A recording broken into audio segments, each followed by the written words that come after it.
Good morning, Robert Rossi. Good morning, Brian Balaton. And good morning to everybody for tuning into this week's episode of Raising Unmanageables. Robert Rossi is episode 66 today. And I'm so excited, primarily because we don't really have a big topic to talk about. No, nothing big, but still relevant.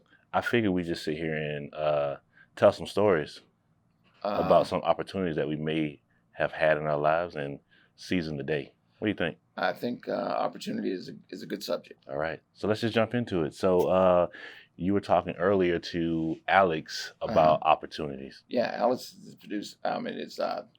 She's producing and directing. Well, she's our director today. Today for this episode, and she's behind the camera actually. So big shout out to Alex. And we don't have our regular crew here, but they're seizing opportunities elsewhere. Yes, and that's the thing. So that's the moral of the story today. So let's just jump into it. Okay, opportunity. What the heck is opportunity? Opportunity is ideally a chance for you to do something based on your desires for growth and improvement. Okay. So that is my definition of opportunity.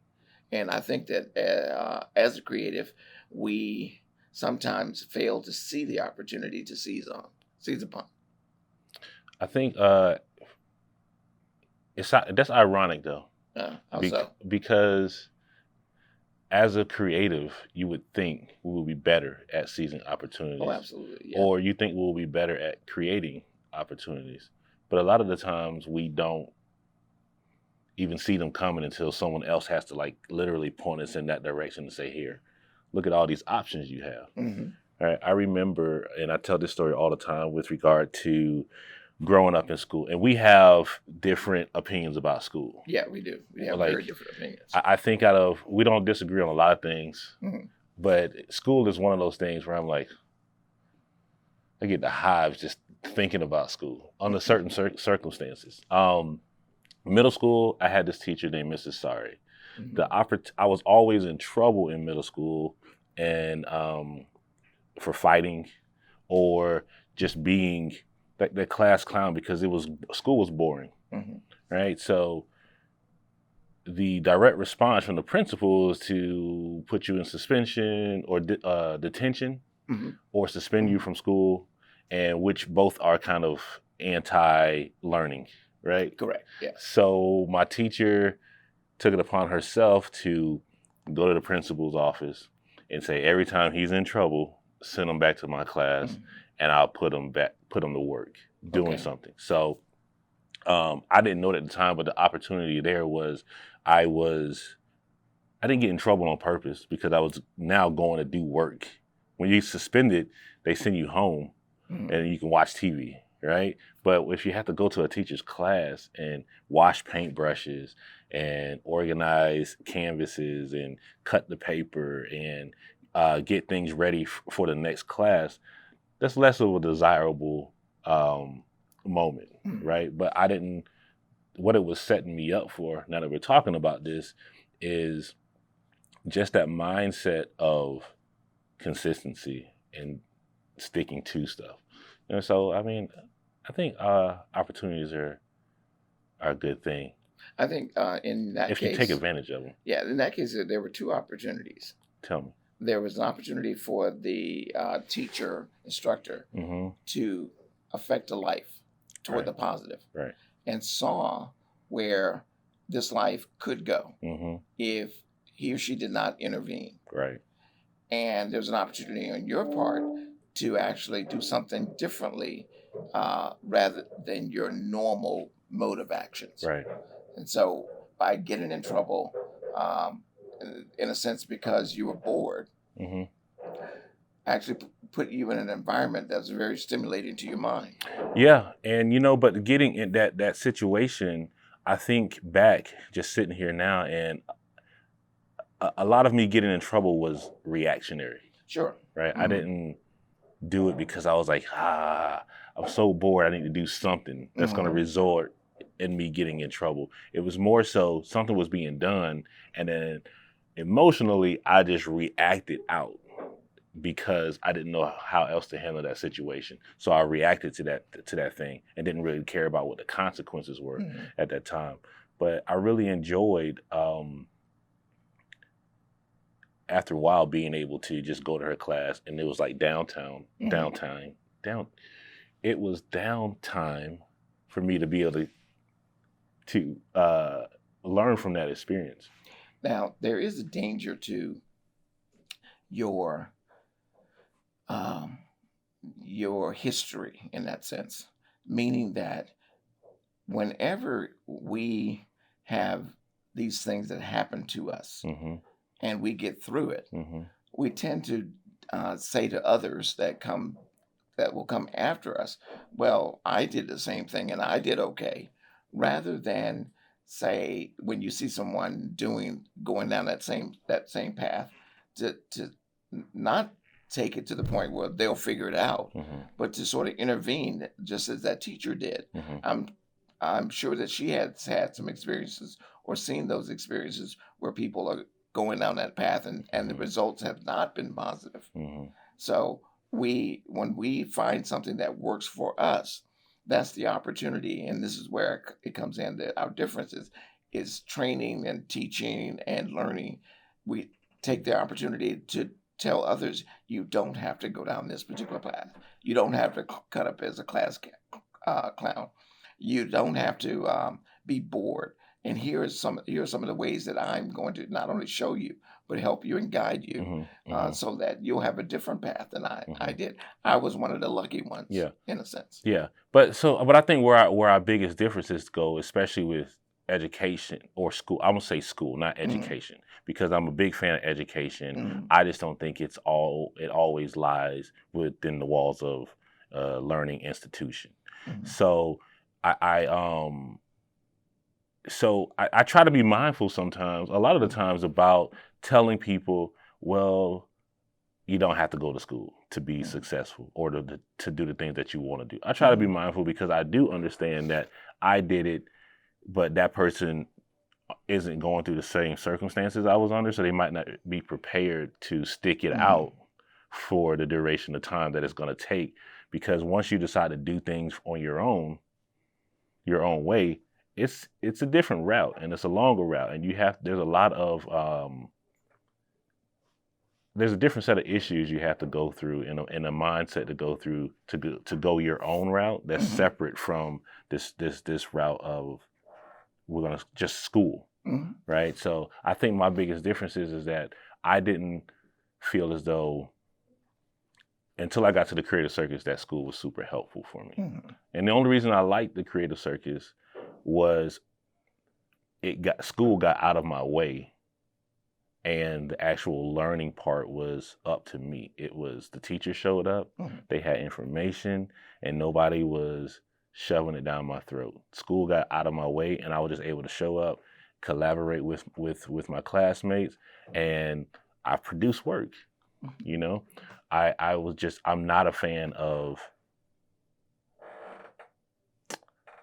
I'm not a fan of feeling like I'm forced into that situation because of the fact that I need a degree or I need a diploma or whatever the case may be. Well, anytime you don't know something, and let's start with I'm starting from uh, childhood up. Anytime you Hmm. don't know something, there are a set of rules that govern how you will behave in a certain society and environment. Right. Right, and on your own, you won't know these rules. Hmm. You learn how to crawl because your parents encourage you to. Yeah. Yes, it's a natural thing that you will eventually learn how to walk Hmm. if you on your own. But what it is a guided manner that will help you get there a little sooner, Hmm. and with a lot less, hopefully, pain because you run into things and you hurt yourself.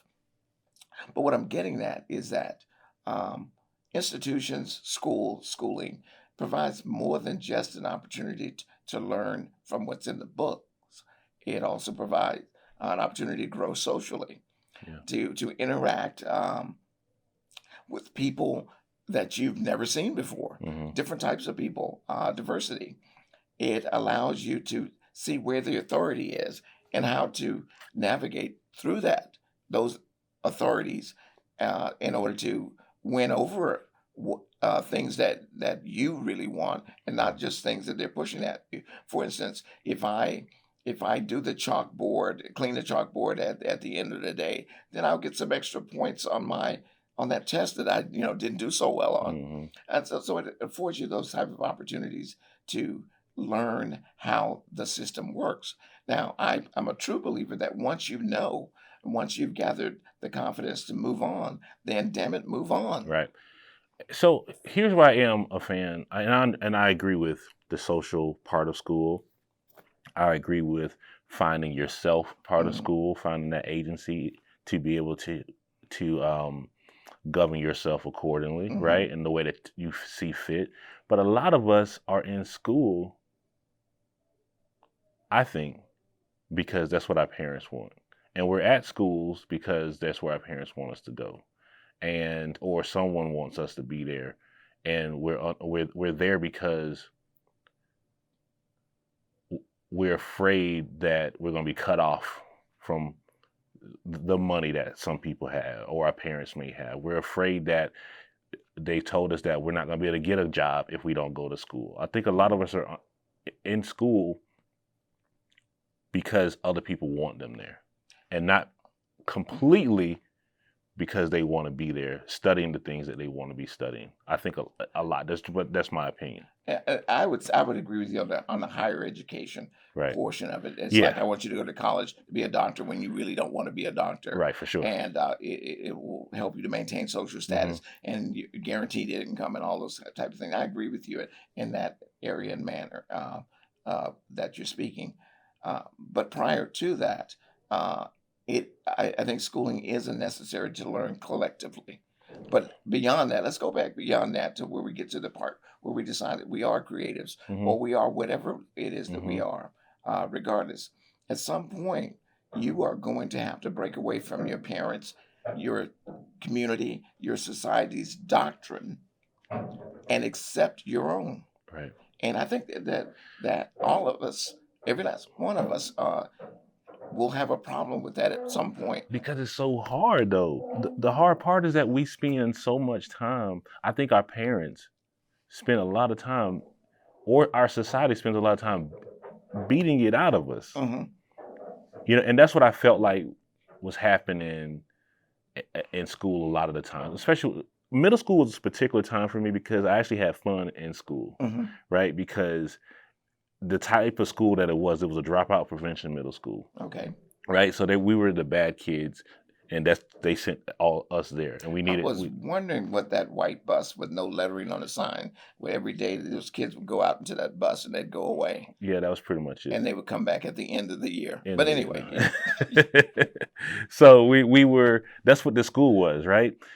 However, there were a lot of fights, there were a lot of altercations, but I think that's just kids and emotions and feelings anyway. However, because of the type of school that it was, right? They Our classes were 30 minutes long, Mhm. and we had 8 classes, right? So that's 2 more classes in a regular school day. Mhm. Regular school day is 55 minutes. Mhm. We were like 35 minutes. And all the electives, it was like we had math, science, English, whatever. And then you had 2 extra classes with that were electives, Mhm. right? So you end up having like 3 electives in a day. And those electives were metal workshop. Mhm. We had a electrical engineering class. We Okay. had a screen printing class. We had wood shop. We had at one point we there was like an auto mechanic component to it, but that was right before I got there, Mhm. right? So they had discontinued that. So everything we did was this really super engaging and really hands on. That was a one point I loved school because I didn't care about what my grades were still, but I was like, this place is legit because I get to go there and there's going to be this one class where I know that this one project that I want to do Mhm. that I'm going to get to finish, and it 100% revolved around being creative and using my hands, Mhm. right? I get- High school, completely different. It was like, no, unless you were in an art class, Mhm. creativity wasn't a thing. It wasn't, it was this other reality that they weren't sure how to deal with. Mhm. So they didn't really promote it. And I don't think they still are a lot of the times, unless you're going specifically to a performing arts school or a visual arts school or a charter school that promotes the arts Well, or creativity. there are things that I think parents get wrong, in my opinion. Mhm. Is that they drop their kids off expecting the institution to raise their kids, Sure. and oftentimes, especially in my situation, where my parents had to work Hmm. and never attended any of my sports activities. Am I still holding the grudge after? Look, I think I am. I don't know. But It sounds like it. but what it boils down to is that there is a role for parents to play in order to get their kids where they need to be, Hmm. meaning their kids need to be, Hmm. based on their kids' interests. Hmm. And I think a lot of parents do not actually talk to their kids or communicate with their kids because there's no time. Hmm. They are working, they're here, there, and everywhere. And by the time the parent has an opportunity to talk to the kid, the parent only says, "Have you done your homework?" You have, but then have you done your house chores? Hmm. Well, you have, then it's time to go to bed. Yeah. And then we start the day all over again. Yeah. But aside from that, parents need to intervene and realize that they need to spend time with their children and learning their interests, and then Hmm. taking those kids places to support those interests. Now that part I can get on board with. Yeah. It's because when it comes to homework, I ask my kids, "What did you do today?" They're like, "Blah blah blah blah blah blah. I went to math class. I went to lunch." They only really remember lunch and PE, right? The two important things in life. Right. But then at home, they're like, "I did my homework," and I'm always like, "Is that all you did? Is the homework?" Because again, you're at school all day long, and then you got to come home and do homework, and then you don't really have any time for anything else. A lot of the times, anyway, once you have homework. So I'm always kind of, if there's one thing I drill them about, is what else are they doing outside of just the standard school stuff, the homework? What are they doing past that point to build their interest in whatever it is that they want to do? I have zero expectations for what their interests are. We talked about this last week, Right. where I just want them to be interested, and then I want to show up and help them facilitate it, right? I'll be your cheerleader and help you get that done.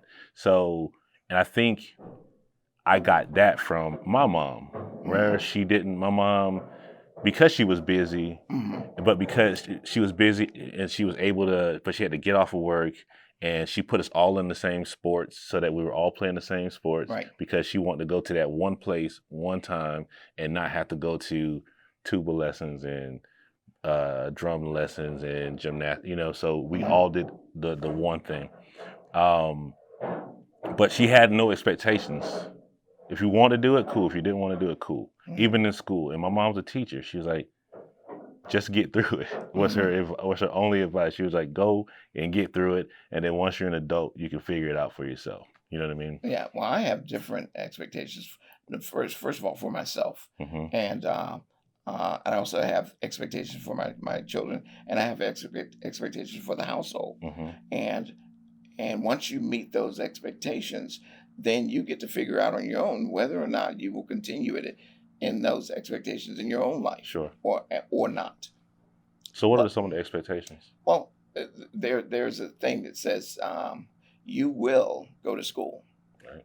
All right, you will graduate and you'll go to an institution of higher learning, if that's college, trade school, or whatever. Hmm. You will travel outside of your neighborhood, outside of this state, That's important. and most of all, outside of this country. You will do that. You will learn some form of art, be it music, be it dance, be it theater, be it whatever, drawing. You will learn some form of art, and as an elective, you will learn a language. But you are under no circumstances are you required to get married and have babies. You are not required to do that. But the other things are a requirement. And the last thing that is something that's an expectation is that you seek your own happiness. Yeah, and I think that's where I'm completely on board with. Yeah. Right, is giving them the options to be, or exposing them to these different opportunities. That way they have the options to make decisions. Correct. To be happy for themselves. Because I have zero interest in making my kids happy. Absolutely. You and I are 100% on board on that. Like zero interest Zero. in making my kids happy because that's their responsibility. Mhm. All I can do is present or build an environment Mhm. or mindset for you to decide to be happy in. Correct. Right? But Mhm. it's not, and I give them zero responsibility for my happiness. Correct. So nothing they do, there's things that they do that make me upset because Mhm. it's like a bonehead move, but Correct. there's nothing that they do that's completely tied to my happiness. Sure. Right? So when they make a mistake, it's a mistake. Mhm. We address it and then we And move we on because you don't own my happiness Mhm. and I don't want to own yours. I don't care if you're 5 or 50, right? So I can definitely jump on board with the happiness path because, and I think that's where a lot of it comes from for me, right? It's not really like a disdain for school, Mhm. right? It's really, as long as it's what you want to do and it's what is going to make you happy, Mhm. then I'm for that. Yes. But I don't push it because I don't want it to be, well, you've been telling me to do this my whole life, so I Mhm. did this and now I hate it, and it's not your fault. You know what I mean? So that's how I see it. So I just give them the opportunities. College is there. Mhm. Some people just have to go because you need to get out of the house, and that's the only way to get out of your parents' grasp and your parents' mindset and start developing your own ideas about everything. So I understand that from that perspective. So college isn't off the table. It's just I don't do a whole lot of talking around it. Right. And see, in our house, we do. We also talk about seizing moments of opportunity. Mm-hmm. If there's an opportunity for you to travel based on your schooling, if there's an opportunity for you to get a job because it's a certain person or a certain institute, place that you'd like to work, and that person is in that, you're in that environment, to approach that person and say, hey, look, I'm really interested in this. Seizing those moments of opportunity is a must. And in order to know that must, you have to, it's not a natural behavior to walk up to somebody and say, hey, look, I really love your company. I want to work for you. Mm-hmm. Or I want to be a part of it, or I want to contribute to it. So we have to teach those things. Right. And oftentimes institutions can help facilitate that. But we as parents, we as coaches, we as mentors, we also need to make sure that we are providing that information to the people that we're serving. Right. One thing I will say, and especially for Alex and her generation, is you are going to go to school. That's already in the cards for you. And so do that. But I think as soon as it becomes what someone else has lined up for you, don't be afraid to say, I want to control this mindset and say, you know what? I'm not actually going to do that part of school. I'm going to do this part because this is what's going to make me happy. Or I'm going to make this decision because it's going to align me with where I'm actually wanting to go with my life, with my career, those things. So I think it's important to always be to take the opportunity to find where you are in that setting and to find those people you can align yourself with in that setting, because that's the only way that you're going to be able to be in that environment and be there for yourself and for the things that you want to be doing and not have resentment for the other influences that may have gotten you there. You know what I mean? So it's the only way to graduate with your own happiness. I think. I write the story for myself. Right. Whenever we've had children, I then also include them in the story. Right.